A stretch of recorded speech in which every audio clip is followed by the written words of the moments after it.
All right, hello there, softball fans, and welcome to the state tournament edition of the North Dakota Softball All-Stars podcast. Pretty plain and simple, we are going to take a look at the pairings for the Class A state softball tournament out in Minot and the Class B state softball tournament in Fargo, both starting Thursday and running through Saturday. Get right to it, starting with Class A. Here's how we're going to do it. We're going to go through the pairings, talk about the bracket itself, and then we'll talk about the teams and how they got to the 2019 state softball tournament. And going through the bracket in order, not necessarily the times in order, in the A state tournament at South Hill Complex in Minot, the first game, top game on the bracket, but the last game of the day. So 6 o'clock on Thursday, the 1 seed from the East, it's West Fargo, and the 4 seed from the West, it's Minot. That happens to be a matchup of all of the state championships ever won in North Dakota high school softball for Class A. Whole boatload of them to West Fargo, and one, the most recent, to Minot. A little bit more on that matchup later, but quickly, the two teams did meet earlier this season. Games played in West Fargo, and the Packers won 10-0 in 5 innings and 10-3. So West Fargo, the favorite in that one, if you will, based on regular season outcome.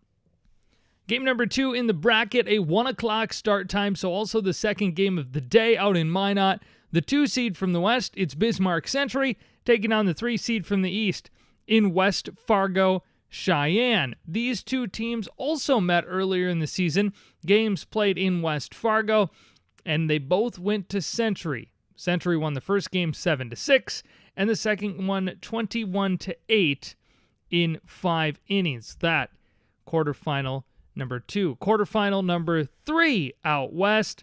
It's Bismarck, the 1 seed, and from the East, Fargo North. These two teams met in Bismarck about a month ago, and it was Bismarck coming away winners by a score of 6-0.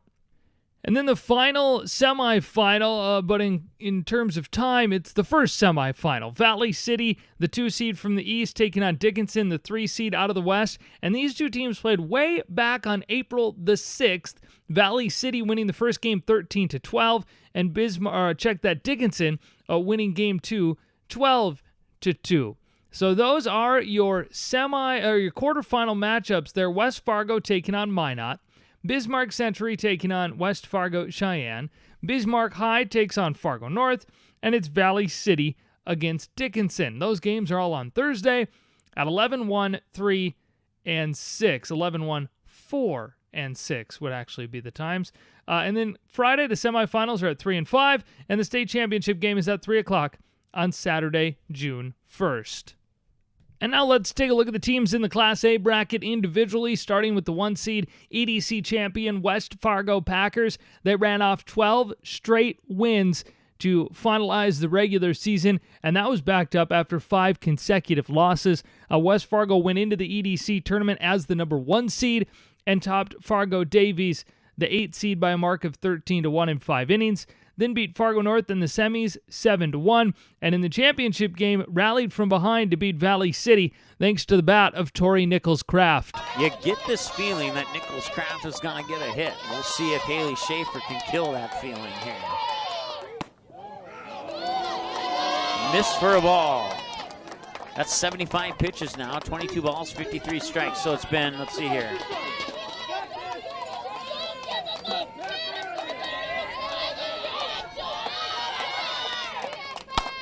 That one's going to be hit up high. That is going deep. That is gone. It is a 3-run home run for Tori Nichols-Craft over the left field fence, and the West Fargo Packers have taken the lead.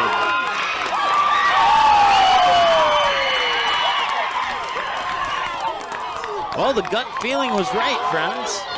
That's Mike Mason with the ND Sports Channel on the call after Nichols-Craft lowered the boom in the 6th. Courtney Bowl, a 2019 Shields Softball All-Star, finished things off in the 7th. This one will be popped up, and it'll be Courtney Bowl. She won't get the strikeout, but she will get the pop-out, and that will send the West Fargo Packers to the state tournament as the 1 seed out of the East, and Valley City will go to the state tournament as the 2 seed out of the East. Now to take a look at West Fargo's opponent in the state tournament, it is the Minot Magicians. Minot 21-13 on the season, been on a bit of a roll of late as well, 8-2 in their last 10 games. And in the region tournament, they topped Bismarck Legacy 11-7 in the quarterfinal round. Got beat by Bismarck High 10-7 in the semifinals, and of course Bismarck went on to win the WDA. And then they beat Jamestown 7-4 to get into the state tournament. It's West Fargo and Minot going at 6 o'clock on Thursday, May 30th. Quarterfinal number 2, Bismarck Century and West Fargo Cheyenne. Let's take a look first at the Patriots, who were the number 2 seed in the WDA and ran that way into the tournament time as well here. 26-6 on the regular season is Bismarck. They won a doubleheader at Watford City to close out the regular season.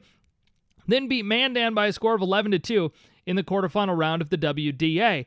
Beat Dickinson 14-9 in a game that got done close to midnight.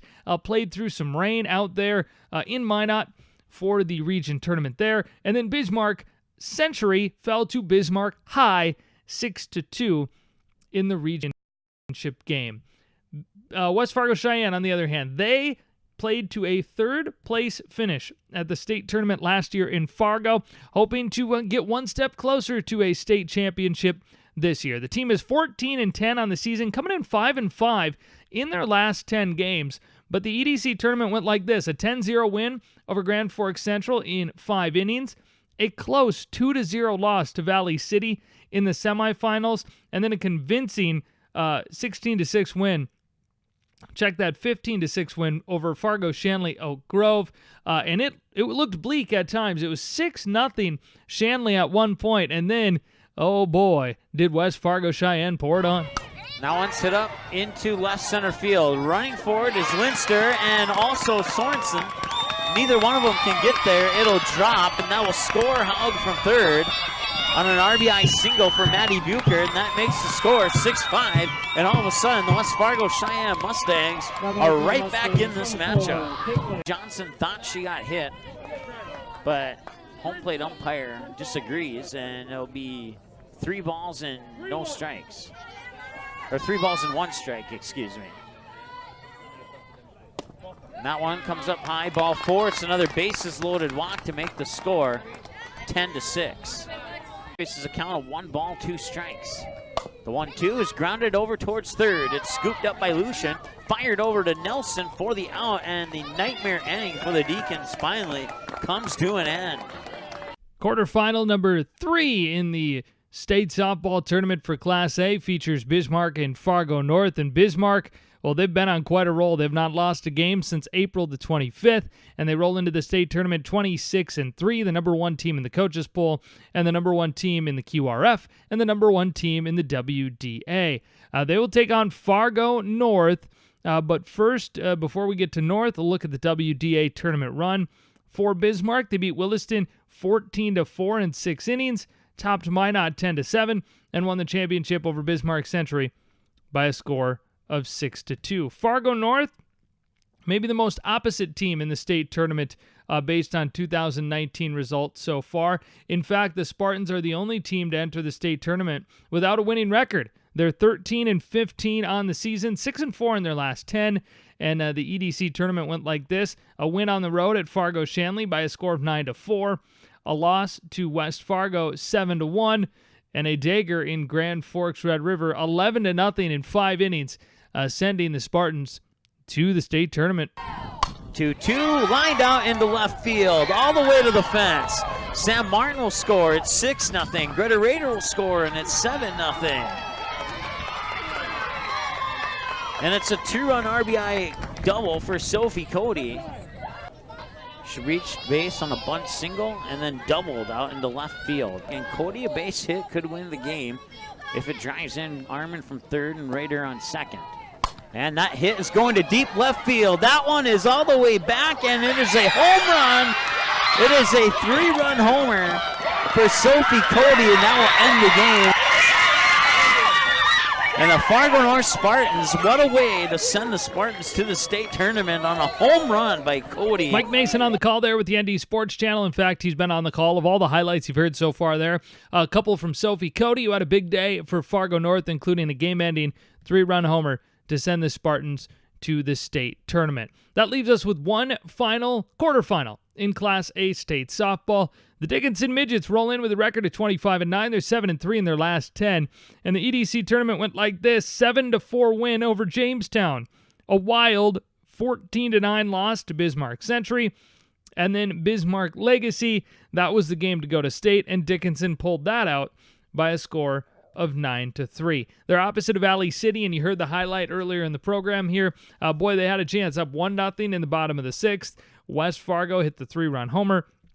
But Valley City still in as the 2 seed from the EDC. They're 16-8 on the season, and they've played well down the stretch, going 8-2 in their last 10 games. Just a 10-5 loss to Jamestown and that 3-1 loss to West Fargo. Before losing in the EDC championship game, they 10-run Red River 12-2 in 5 innings in the quarterfinals and beat West Fargo Cheyenne 2-0 in the semifinals. There's a look at your 2019 Class A state softball tournament. And now let's look at the Class B state softball tournament that'll be played for the first time at Thoroldson Park on the campus of NDSU in Fargo. Beautiful field there. Both state tournaments going to take place on turf this year. So very interesting there. Taking a look at the Class B quarterfinals, 11 a.m. It's the 1 seed from the East. This is a game played on Thursday. Central Cass, just 1 loss on the season, taking on Bishop Ryan, the 4 seed out of the West. In quarterfinal number 2, it's Velva Drake Animus, the West number 2 seed, against Hillsborough Central Valley, the 3 out of the East. The 1 seed out of the West is Heart River. They will play in quarterfinal number 3 against Kindred Richland, who is the 4 seed out of the East. And then the final quarterfinal should be a dandy. 5 o'clock at Thoroldson Park, it's Thompson, 2 out of the East, against Des Lacs, Burlington, Lewis, and Clark, the 3 out of the West. And now let's take a look at the matchups in the individual teams. Again, we mentioned Central Cass. They're the 1 seed out of the East. Quite a season. They are 20-1. The 1 loss back on April 16th to Hankinson Tri-State, and that means that they have won 19 consecutive games. They got a bye out of sub-region into the region tournament, where they beat Pembina County North by a mark of 13-0 in 5 innings. Then a close game against Hankinson, those pesky Pirates, but it was 3-2. Central Cass won on a walk-off sac fly in the bottom of the 7th. And then in a rematch of the 2018 Class B East Region Championship, Central Cass defeated Thompson by a score of 8-4. As we mentioned, Central Cass will be taking on Bishop Ryan. Those 2 teams did meet in the regular season. In fact, in the East-West Invitational that Castleton hosted, and Bishop Ryan fell to Central Cass 14-4, a game that was just 5 innings due to run rule. So how about these Bishop Ryan Lions? They're 13-7 on the year, 6-4 in their last 10. And, well, they're a little battle-tested because of the way the playoffs go in the West. A full region tournament where they beat, or a sub-region tournament, where they beat Glenburn 21-0 in 5, and then topped a good Kenmare Bowbells MLS team 9-5, before falling in the sub-region championship game to Des Lacs, Burlington, Lewis, and Clark 4-1. Then fast forward a week, and it's the Class B West Region Tournament, where Washburn was the first foe for Bishop Ryan, and Bishop Ryan came out on top 13-3 in 5. Then they ran into a very good Heart River team, who we'll talk about more a little bit later. Lost 9-3, but then got that same Kenmare Bowbells MLS team who fought hard, but Bishop Ryan came out on top 11-8 to make their way into the state tournament. So that's quarterfinal number 1. Quarterfinal number 2 includes maybe the surprise story of the year, Velva Drake Animus. They're 18-5. They're the 2 seed out of the West, lost Heart River in the championship game. But before that, taking a look at the sub-region tournament, they beat Harvey Wells County 18-2 in 5, and then topped Washburn 5-1. Eventually, Heart River, they got the win 3-0 in the Southwest Sub-Region Championship game. That's relevant. That's important. We're going to come back to that.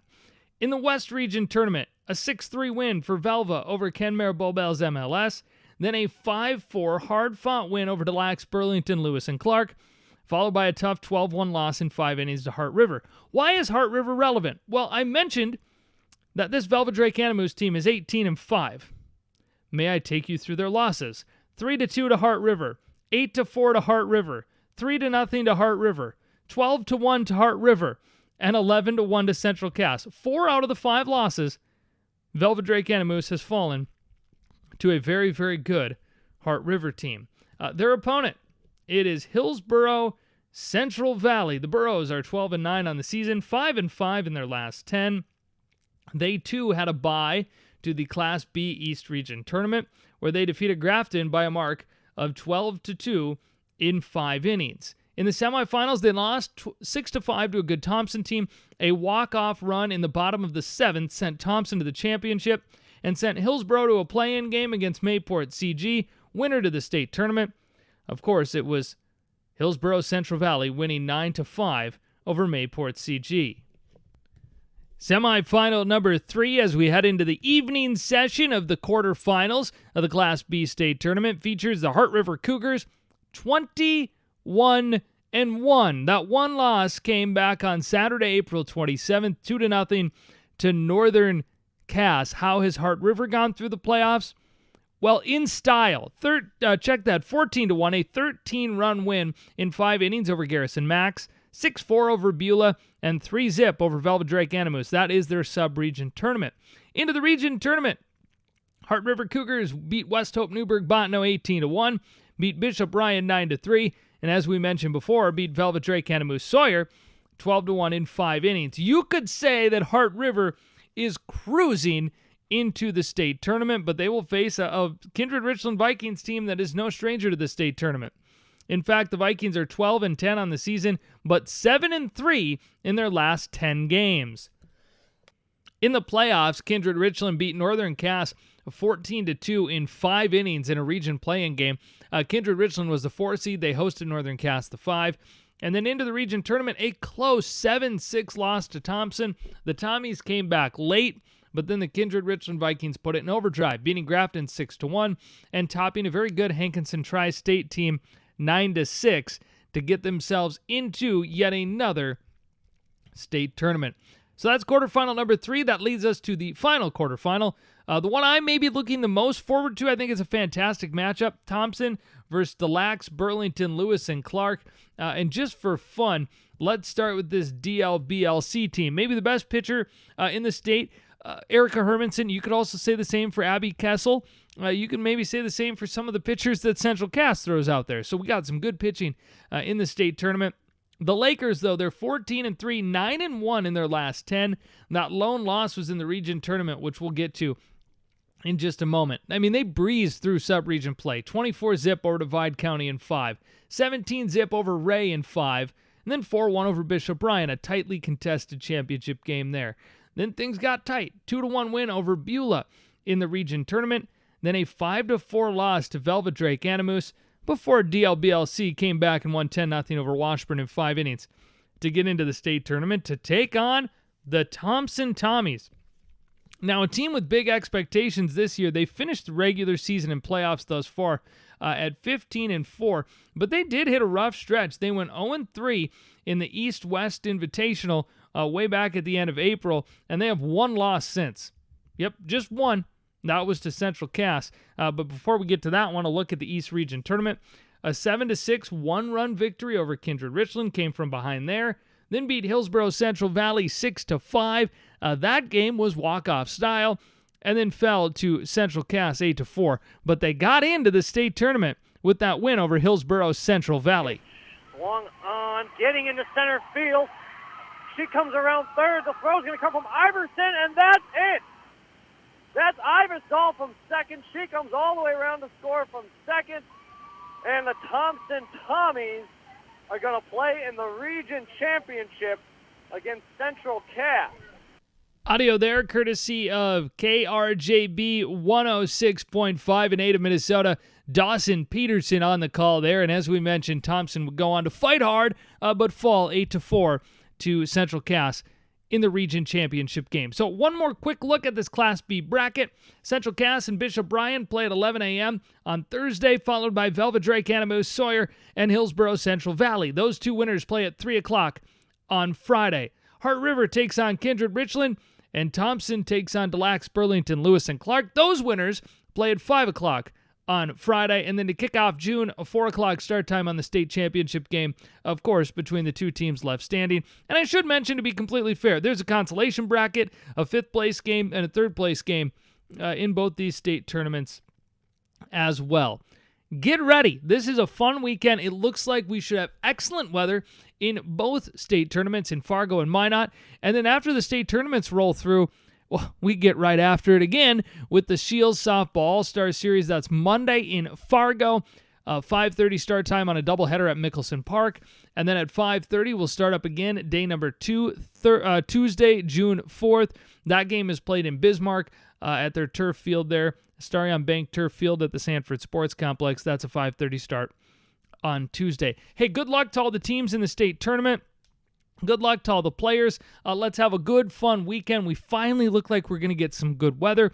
We'll recap this thing. We'll talk about the All-Star games. We've got a lot as we roll into the postseason and then out of the season already. Boom. Just like that. Again, you can find us online. Find us at ndsballstars.com, or we'll be plenty active on the social medias at ndsballstars on Twitter, and you can search at ndsballstars on Facebook as well. Thank you so much for listening. This is your state tournament preview podcast, North Dakota Softball All-Stars style. I'm Tim Howe. I am your studio host. Have a fun weekend, and we'll talk to you on the other side.